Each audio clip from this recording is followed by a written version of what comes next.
दोस्तों, आज का वीडियो बहुत ही इम्पोर्टेंट होने वाला है। अगर ऐसे ही इंसान जिद में अड़ा रहे तो यहाँ कुछ भी नामुमकिन नहीं होता। तो दोस्तों, आप दुनिया के सबसे महान वैज्ञानिकों में से एक थॉमस अल्वा एडिसन को तो जानते ही होंगे। वो बहुत ही मेहनती इंसान थे। थॉमस एडिसन का जन्म 11 फरवरी 1817 को हुआ था और मृत्यु 18 अक्टूबर 1931 को हुई थी। उन्होंने कई आविष्कार किए, जिसमें से सबसे खास है बल्ब का आविष्कार। थॉमस अल्वा एडिसन को काम करने का नशा था। वे एक बार अपनी प्रयोगशाला में घुस जाते तो बाहर ही नहीं निकलते थे। उनकी इस आदत से उनकी पत्नी बहुत चिढ़ी सी रहती थी। एक बार तो एडिसन कई दिनों तक अपनी प्रयोगशाला से बाहर निकलने का नाम ही नहीं ले रहे थे। आखिरकार बहुत दिनों के बाद जब वे बाहर निकले तो उनकी पत्नी ने उनसे कहा, तुम दिन रात काम में लगे रहते हो, कभी तो छुट्टी कर लिया करो। एडिसन ने कहा, लेकिन छुट्टी लेकर जाऊंगा कहाँ? पत्नी बोली, जहां तुम्हारा मन चाहे, जो जगह तुम्हें प्रिय हो, यहाँ चले जाना। अच्छा, तो फिर मैं वहीं जाता हूँ। यह कहकर एडिसन फिर अपनी प्रयोगशाला में घुस गए। तभी एडिसन को खबर मिली कि उनके कारखाने में भयानक आग लग गई।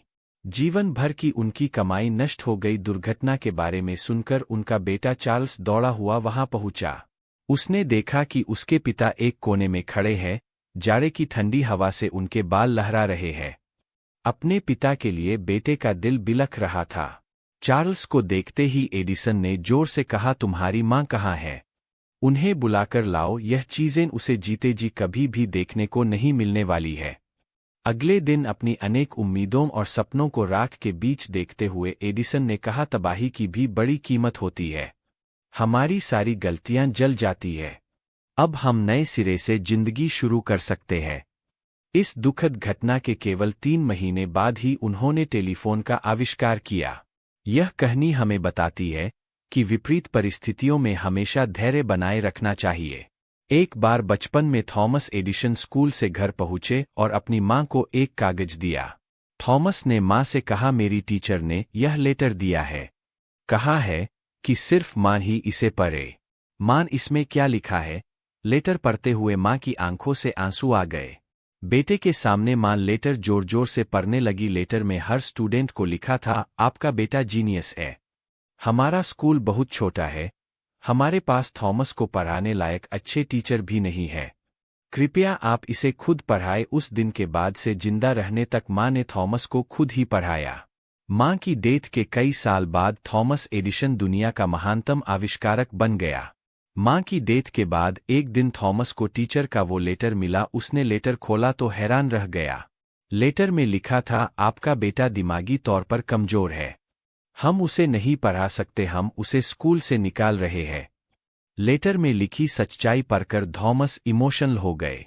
फिर उसने अपनी डायरी लिखा, थॉमस एडिसन जो दिमागी तौर पर कमजोर बच्चा था, उसकी मां ने उसे इस सेंचुरी का सबसे जीनियस इंसान बना दिया। इस बात से कोई फर्क नहीं पड़ता कि आज आपकी क्या कंडीशन है। अगर आज आप कमजोर भी है तो रेगुलर प्रैक्टिस से आप वहां पहुंच सकते हैं। जिस मुकाम को पाने के सपने आपके पूरे खानदान में किसी ने नहीं देखे होंगे, बस आपको करना है। निरंतर प्रयास और लगातार मेहनत जो आपकी पूरी लाइफ को चेंज कर देगी। तो दोस्तों, इस कहानी से आपको थॉमस क्या समझाना चाहता, आप कमेंट में बता सकते हैं। और वीडियो अच्छा लगा तो शेयर भी कर दे। धन्यवाद।